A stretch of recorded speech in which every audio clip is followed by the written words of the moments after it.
Enfermedades respiratorias. Falta de aire, tos y hemoptisis. Disnea. La disnea es una conciencia del acto de respirar y es un síntoma común y aterrador. La velocidad de aparición y el patrón de disnea, pueden ser útiles para el diagnóstico. La historia característica en algunas de las diferentes enfermedades que causan disnea es. Se describe a continuación. Insuficiencia cardíaca. La disnea no se asocia con sibilancias, una característica que la diferencia de la enfermedad pulmonar obstructiva crónica, EPOC, a menos que se trate de asma cardíaca, broncoespasmo provocado por edema, está presente. También se presentan síntomas de la enfermedad cardíaca subyacente. En la insuficiencia cardíaca leve, la disnea se produce solo con el esfuerzo. En la insuficiencia cardíaca más avanzada, también se produce disnea al acostarse, ortopnea, que mejora rápidamente, 5 a 10 min, al sentarse o ponerse de pie. Cuando es grave, se denomina paroxística nocturna. Disnea-a menudo hay edema en el tobillo, mejor por la mañana, peor por la noche.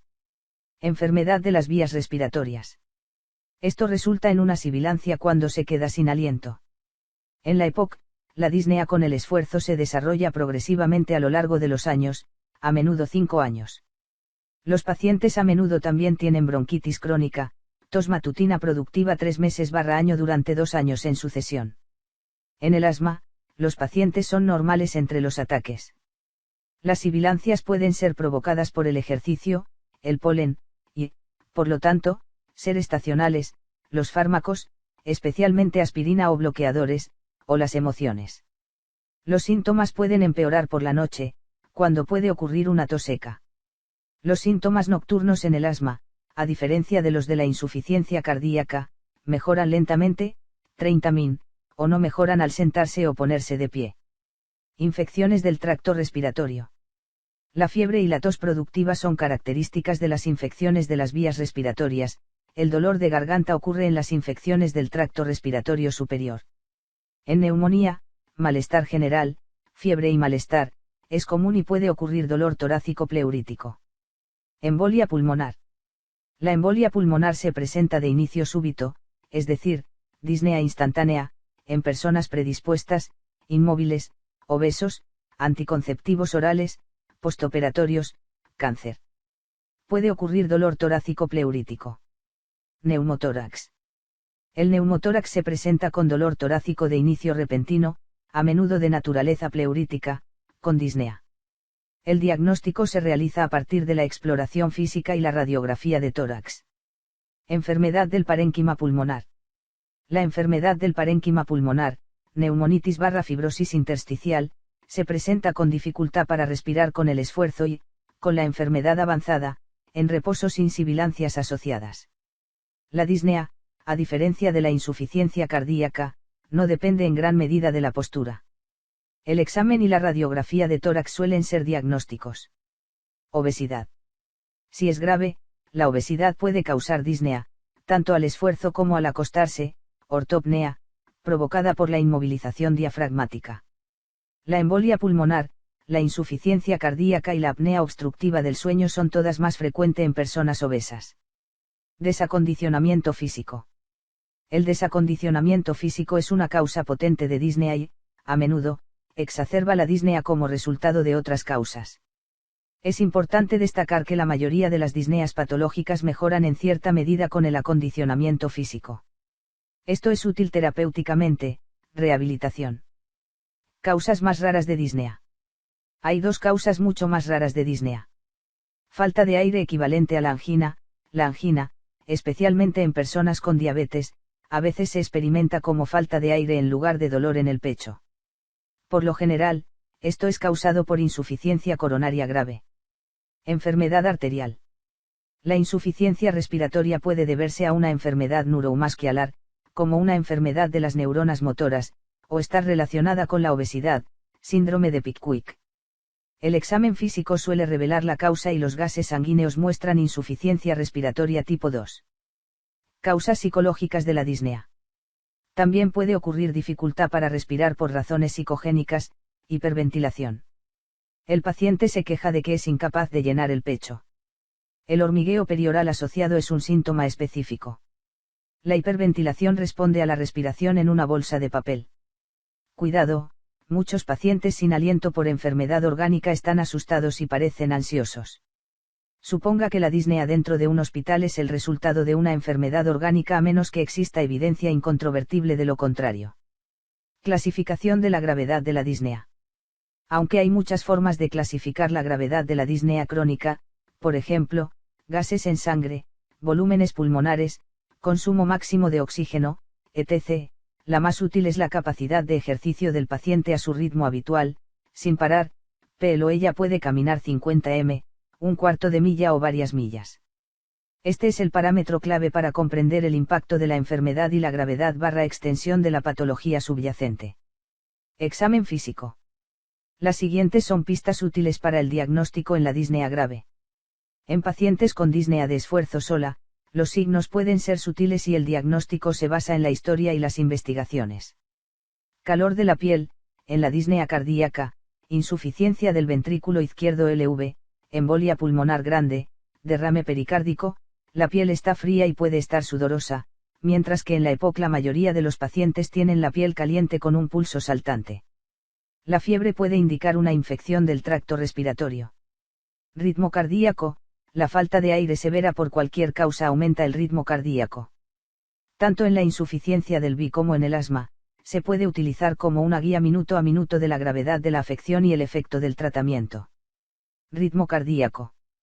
La presión arterial PA en sí rara vez es útil para el diagnóstico, pero la paradoja, la diferencia entre la PA sistólica inspiratoria y expiratoria, normalmente 5 mmHg, sí lo es. Está aumentada en el asma, en los casos graves casos a 15 a 20 mmHg, y en derrame pericárdico, 20 mmHg. Membranas mucosas para la palidez, anemia, y para el azulado, cianosis. Los pacientes con dificultad respiratoria grave como resultado de una enfermedad orgánica suelen tener cianosis central cuando respiran aire. Si no, considere derrame pericárdico, ansiedad o acidosis metabólica. La presión venosa yugular, PVJ, es un signo clave. Se cría en insuficiencia cardíaca, la causa más común. EPOC en etapa terminal, COAR pulmonale, cuando el corazón derecho ha fallado. Grandes embolias pulmonares. Si la JVP no aumenta, es menos probable que la disnea se deba a una insuficiencia cardíaca, aunque una JVP normal no descarta la insuficiencia LV pura. El examen cardíaco precordial puede demostrar un corazón grande o un impulso vía normal en la mayoría de los casos de insuficiencia cardíaca o un levantamiento paraesternal izquierdo por hipertrofia ventricular derecha, en insuficiencia cardíaca avanzada, COAR pulmonale y embolia pulmonar. Un tercer ruido cardíaco es universal en la insuficiencia del LV, y su ausencia cuando hay disnea sugiere que la insuficiencia cardíaca no está presente. Se pueden escuchar soplos de diagnóstico. Examen de tórax. La frecuencia respiratoria aumenta en la mayoría de los pacientes que están sin aliento en reposo, aunque no en la insuficiencia respiratoria resultante de una enfermedad neuromuscular, que es muy rara. Un aumento en la frecuencia respiratoria es el más importante y, a menudo, el primer signo de cualquier enfermedad aguda.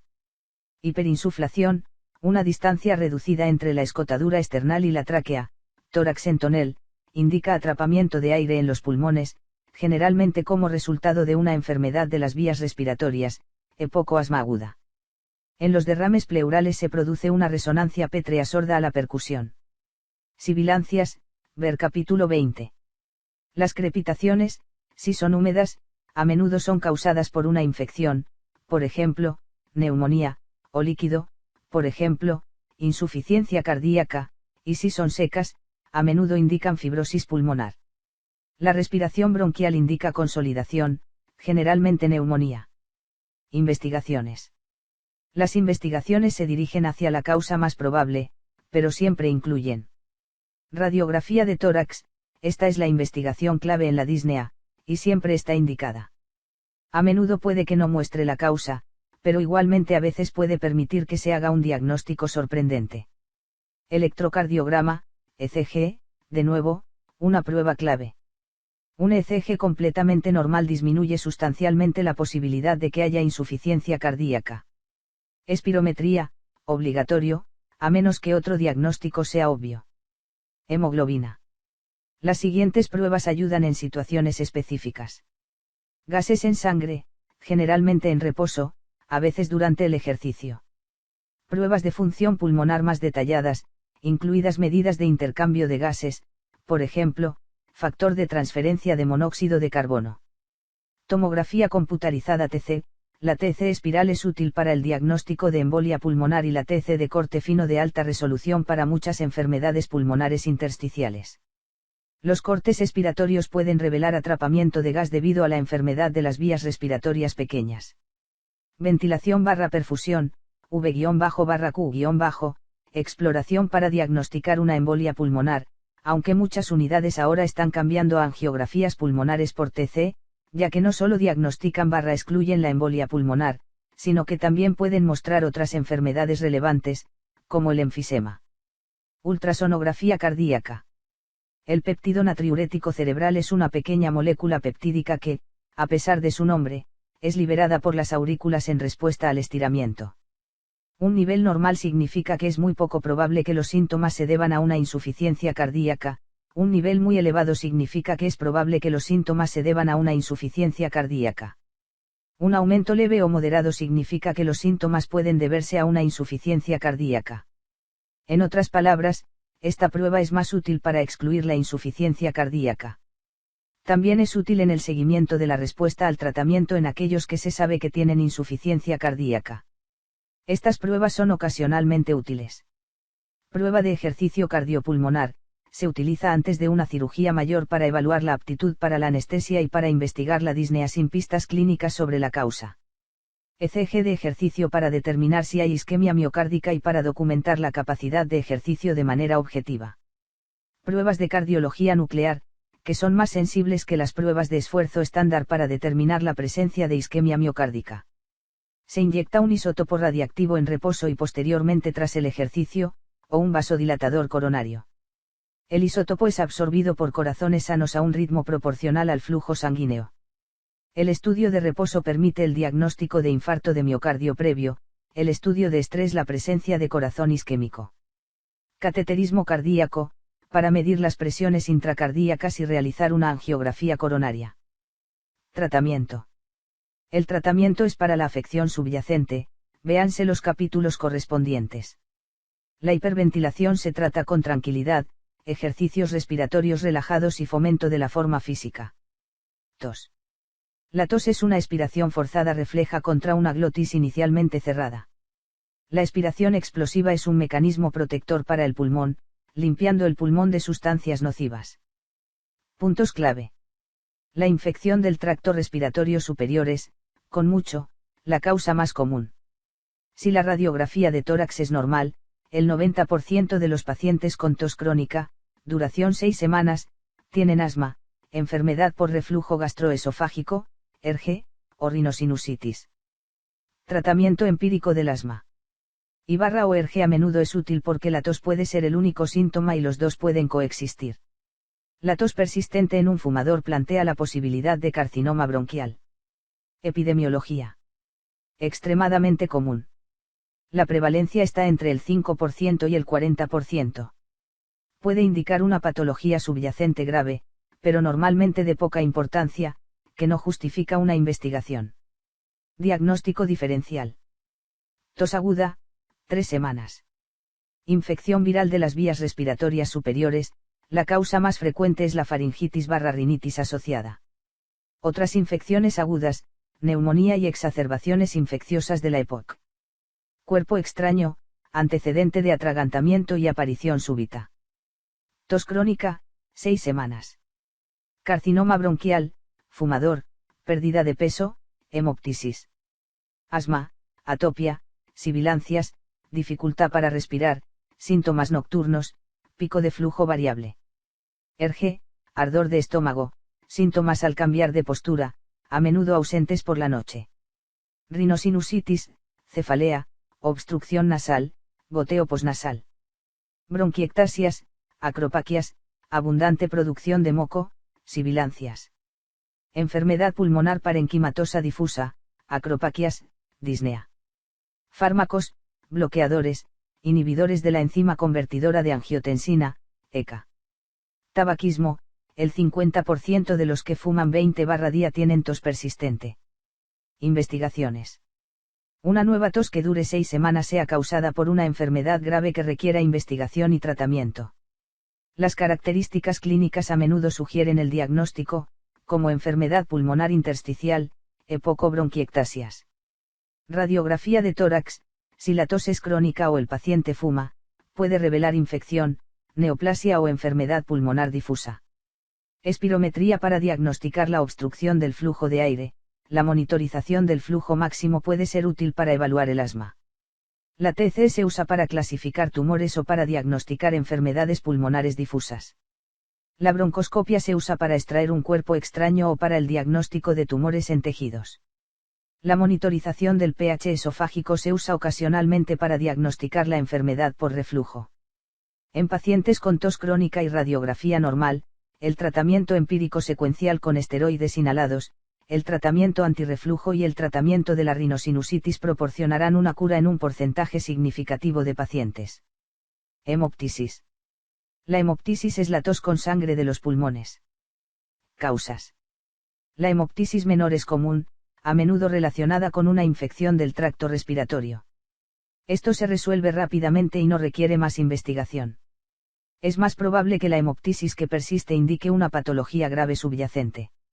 Los pacientes deben tener una radiografía de tórax, y muchos necesitarán una tomografía computarizada, una broncoscopia y la opinión de un especialista respiratorio.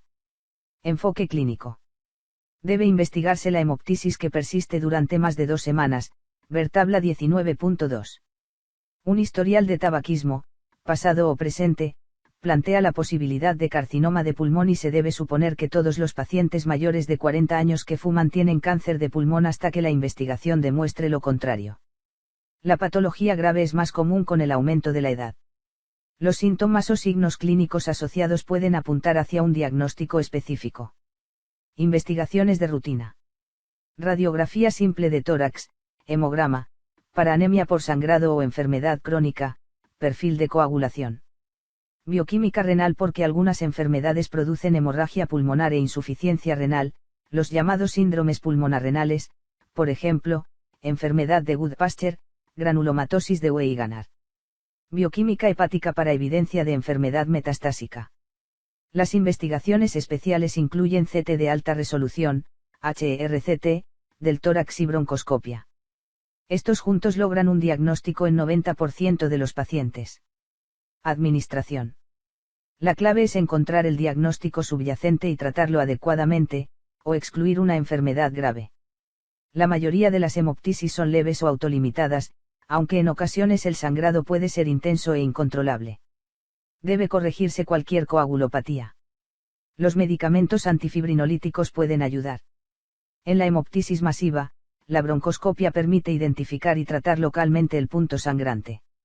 La embolización radiológica o la resección pulmonar pueden ser necesarias en caso de hemorragia potencialmente mortal. Sibilancias, estridor. La sibilancia es un sonido prolongado causado por el estrechamiento de las vías respiratorias con la posición de las paredes de las vías respiratorias.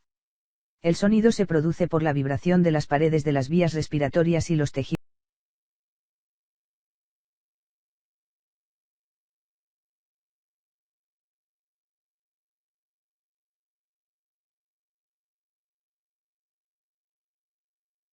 Sibilancias, estridor. La sibilancia es un sonido prolongado causado por el estrechamiento de las vías respiratorias con la posición de las paredes de las vías respiratorias. El sonido se produce por la vibración de las paredes de las vías respiratorias y los tejidos adyacentes. Como las vías respiratorias son generalmente más estrecho en la expiración, las sibilancias son más pronunciadas durante la fase expiratoria. Hay varias causas de sibilancias, ver tabla 20.1. Las sibilancias se pueden dividir según el tiempo en el ciclo respiratorio y el sonido real producido, una sola nota o múltiples notas de diferentes tonos. Sibilancias polifónicas, el tipo más común de sibilancias típicas de la enfermedad pulmonar obstructiva crónica, EPOC, y el asma. Múltiples sonidos simultáneos de diferentes tonos ocurren durante la expiración e implican una enfermedad difusa de las vías respiratorias de diferentes tamaños. Sibilancias monofónicas fijas, una nota de tono único que resulta del estrechamiento localizado de una sola vía aérea. El sonido no cambia con la tos y aumenta particularmente la posibilidad de carcinoma bronquial, ver también estridor. Sibilancias inspiratorias secuenciales, también conocidas como chirridos, causadas por vibraciones después de la apertura de una vía aérea previamente colapsada, son típicos de la alveolitis alérgica extrínseca. Estridor, sibilancias monofónicas de tono bajo que se escuchan durante la inspiración y que implican una obstrucción local de las vías respiratorias extratorácicas, que tienden a colapsar en la inspiración. A menudo implica carcinoma o cuerpo extraño en las principales vías respiratorias. Investigaciones. La causa de la mayoría de las sibilancias es fácilmente evidente en términos clínicos y mediante pruebas sencillas como la radiografía de tórax y pruebas simples de función pulmonar. Ocasionalmente se presentan dificultades diagnósticas. En estas situaciones, los bucles de flujo-volumen pueden ser útiles, al igual que la tomografía computarizada TC y la ecografía cardíaca.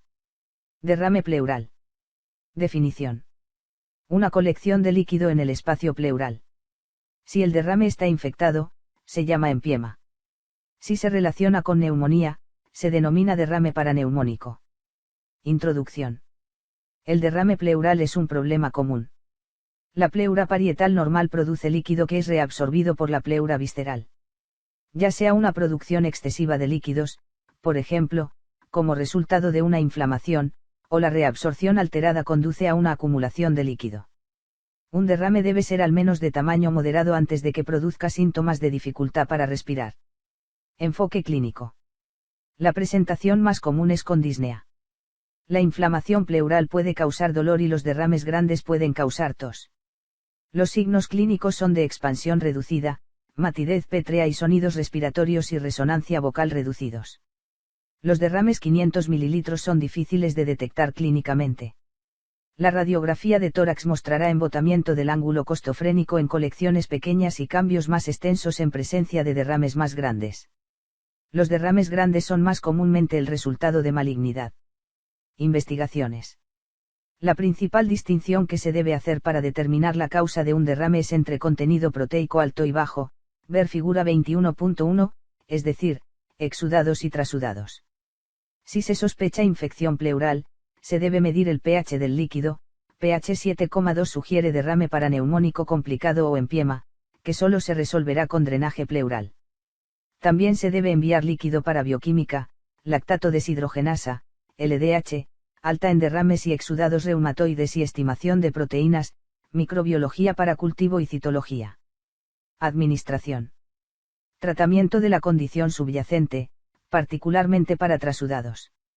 La aspiración terapéutica de gran volumen mejorará los síntomas. El drenaje formal con tubos intercostales a menudo es necesario con derrames grandes. Se recomienda guía ecográfica. En los derrames malignos y recurrentes, se pueden introducir agentes, generalmente talco yodado, a través de un drenaje intercostal para unir las dos capas de pleura y evitar la reacumulación, pleurodesis. La toracoscopia, bajo anestesia local o general, puede ser útil en algunos pacientes para proporcionar acceso a la pleura para biopsias guiadas y posterior pleurodesis. Neumotórax. Definición. La presencia de gas libre en el espacio pleural. Epidemiología. La incidencia es de 10/100,000 adultos por año, machos-hembras, y a veces se da en familias. Las personas más altas son más propensas al neumotórax espontáneo primario. Etiología. Neumotórax espontáneo primario, implica pulmones subyacentes normales y está causado por la ruptura de una ampolla pleural. El neumotórax espontáneo secundario ocurre en asociación con enfermedad pulmonar obstructiva crónica, EPOC, neumonía, etc. La ruptura de la pleura visceral da como resultado la comunicación entre la vía aérea y el espacio pleural. Traumáticas como puñaladas. Fisiopatología. Los efectos de un neumotórax dependen de si la fuga pleural persiste o no. Neumotórax cerrado, la fuga se cierra a medida que el pulmón se desinfla, por lo que la cantidad de aire que escapa hacia el espacio pleural es limitada, la presión pleural permanece negativa y se producirá una resolución lenta. Incluso sin tratamiento. El neumotórax abierto ocurre cuando se desarrolla una comunicación persistente entre las vías respiratorias y el espacio pleural, Fístula broncopleural, que se observa como un burbujeo persistente del drenaje torácico. El pulmón no puede volver a expandirse y existe un riesgo significativo de que se desarrolle una infección por transmisión de organismos a través de las vías respiratorias hacia el espacio pleural. Un neumotórax a tensión ocurre cuando la fuga permanece abierta pero actúa como una válvula unidireccional entre las vías respiratorias y el espacio pleural. El aumento progresivo del volumen de gas en el espacio pleural conduce a un aumento de la presión por encima de la atmosférica y a la compresión del pulmón subyacente y contralateral, del corazón y del mediastino. Cambio. El llenado y el gasto cardíaco disminuyen y el paciente puede enfermarse mucho y morir a menos que se trate con urgencia. Características clínicas. El neumotórax pequeño puede ser asintomático. Neumotórax mediano/grande, la aparición súbita de dolor torácico con dificultad para respirar es la presentación más común. Hay hiperinflación con expansión reducida y respiración reducida. Sonidos. El enfisema subcutáneo, sentido como una sensación crepitante en la piel, puede ocurrir si hay comunicación entre el espacio pleural y la piel y los tejidos subcutáneos. Puede ocurrir una hinchazón facial dramática y compromiso de las vías respiratorias. El neumotórax a tensión produce disnea pronunciada, desviación traqueal, taquicardia e hipotensión. Investigaciones. La radiografía de tórax es diagnóstica. La desviación mediastínica sugiere la presencia de tensión. La radiografía también mostrará la presencia de cualquier enfermedad pulmonar subyacente. Se debe medir la saturación de oxígeno, generalmente normal, a menos que haya una enfermedad pulmonar subyacente. La ecografía o la tomografía computarizada son superiores a la radiografía simple de tórax para la detección de neumotórax pequeños y, a menudo, se utilizan después de la biopsia pulmonar percutánea. Gestión. El drenaje, aspiración o sonda, no es necesario para los neumotórax espontáneos primarios pequeños, prácticamente, asintomáticos, pero sí en todos los pacientes sintomáticos, la prueba inicial de aspiración suele ser necesaria. Adecuado. Aquellos con enfermedad pulmonar subyacente tienen un mayor riesgo de complicaciones y deben ser tratados como pacientes hospitalizados.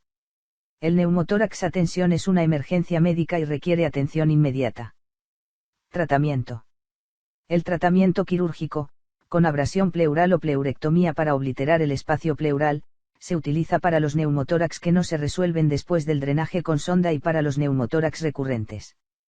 Viajes en avión. Los pacientes con neumotórax no deben volar durante 3 meses porque los cambios de presión conducen a la expansión del gas en el espacio pleural y por lo tanto a un neumotórax a tensión. Pronóstico. Con un drenaje adecuado, incluso en presencia de una enfermedad pulmonar subyacente, casi siempre se puede lograr la resolución.